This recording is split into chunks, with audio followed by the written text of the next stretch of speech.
Bonjour, je m'appelle Guillaume Maître-Jean, je suis enseignant-chercheur au laboratoire de rhéologie et procédés de Grenoble et je suis enseignant à Polytech Grenoble, responsable de la plateforme des TP Travaux Pratiques MMC, mécanique des milieux continus, et résistance des matériaux, RDM. Donc la plateforme MMC RDM est une plateforme qui permet d'évaluer directement la théorie par rapport à la pratique. Donc on va confronter les hypothèses que l'on a fait en théorie avec les expériences pratiques. C'est ça aussi bien en fluide qu'en solide et en fluide complexe. Alors au niveau des fluides, on a deux manipulations principales, l'impact sur le jet, l'impact d'un jet sur un obstacle, et le circuit hydraulique, le bord hydraulique, pour la perte de charge d'un fluide dans une conduite. Au niveau de fluide complexe, on a un viscosimètre entre dispositions.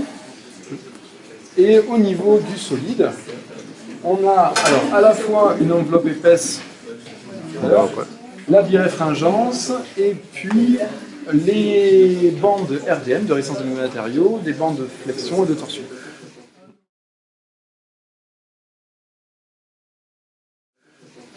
Alors on va commencer par les fluides complexes. Les fluides complexes, ici nous avons un viscosimètre qui est relié à un ordinateur. Ce viscosimètre nous permet de mesurer la viscosité d'un fluide en fonction de sa température et en fonction de sa sollicitation qu'on appelle taux de cisaillement. Donc ça nous permet d'évaluer des fluides qu'on appelle newtoniens ou des fluides complexes, des fluides non newtoniens.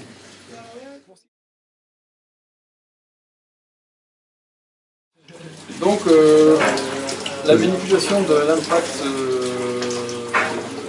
léger sur un obstacle qui permet de quantifier l'interaction entre le fluide et la structure en fonction de la puissance du jet, puis en fonction de la structure. Donc là par exemple on voit un déflecteur plat, et ce déflecteur peut aussi être hémisphérique comme ici, et puis on peut vérifier la différence et vérifier par rapport à la théorie si les hypothèses qu'on a émises sont justes ou pas.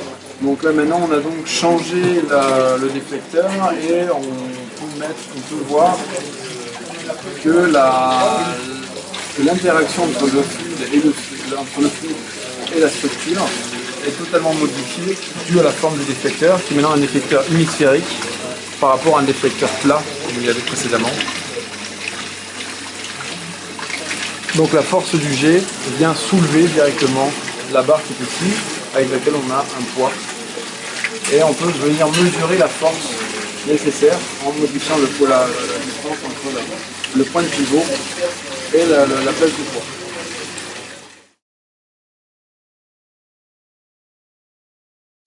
Donc c'est un banc de perte de charge hydraulique. On a dans l'entrée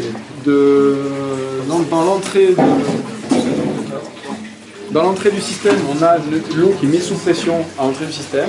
Et puis on étudie la perte de pression dans le système avec un banc spécialement dédié qui nous permet de visualiser la pression à chaque point du système avec la hauteur d'eau, comme on peut voir, et de repérer donc les pertes de pression, les pertes de charge dans le système.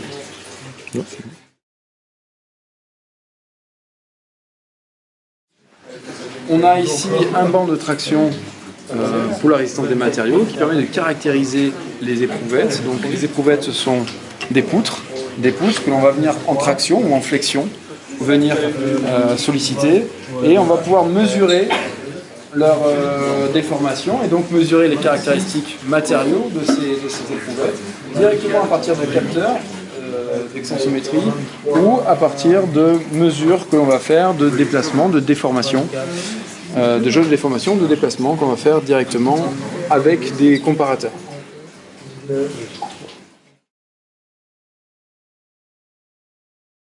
Cylindre, on a une manipulation de mécanique des milieux continus, un cylindre creux dans lequel on vient mettre un fluide sous pression pour évaluer la déformation que subit ce cylindre. Donc le cylindre est en aluminium et on vient étudier la déformation d'un point de vue théorique et d'un point de vue pratique en mesurant directement la déformation à l'aide de jauges de déformation que l'on voit ici et qui nous permettent de connaître directement la déformation en fonction de la pression appliquée à l'intérieur du cylindre.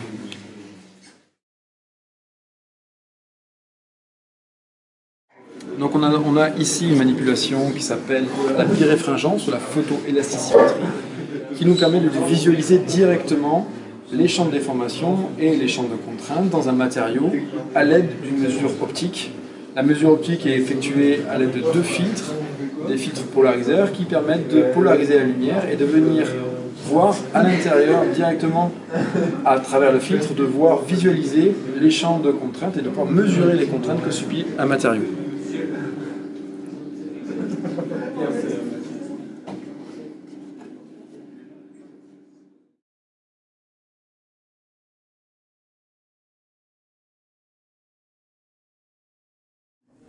Donc, comme on a pu le voir, on a la chance d'avoir un Polytech, un matériel pédagogique adapté qui nous permet d'explorer la mécanique des milieux continus, aussi bien d'un point de vue fluide que d'un point de vue solide ou encore à l'interaction des fluides et des solides.